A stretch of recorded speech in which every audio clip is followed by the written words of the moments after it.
Welcome back. We've been hearing from so many diverse voices in our community, giving us their perspective on how to best affect change following these mass demonstrations that we've seen in the wake of George Floyd's death. And joining us now, Monique Stennis, Interim Director of Diversity Initiatives for the University of Redlands. Ms. Stennis, thank you for joining us this morning to talk about this. Now, as someone who works in the diversity initiative space, can you talk about the kinds of things that actually need to happen to affect real progress? Effective communication and team building needs to happen to make collaboration, whether it's millennials, whether it's Gen X, baby boomers, getting people together to talk about what's going on and really understanding the issues out there.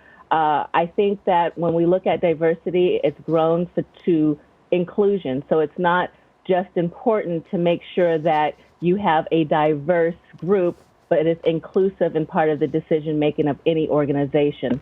Also, things at the top. When we look at, you're part of the African American Board Leadership Institute, aiming to place African Americans in board positions at the top. What is the impact of that increasing representation in that way?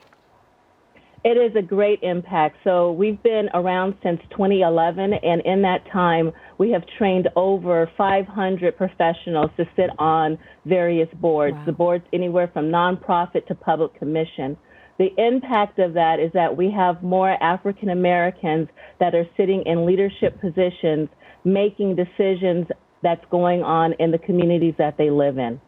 And why is that so important to have Black people in those leadership positions making those important decisions?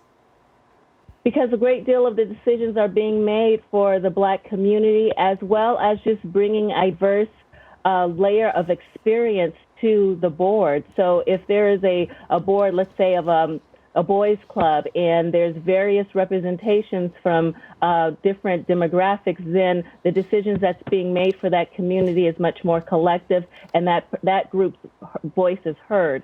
So when we train African Americans to sit on boards, we're ensuring that the African Americans community's voice is heard on that board level. Monique Stennis, thank you so much. Interim Director of the Diversity Initiatives for the University of Redlands. Thank you for your time today, your perspective, and talking with us and our audience this morning. Appreciate it. Thank you. Have a good day.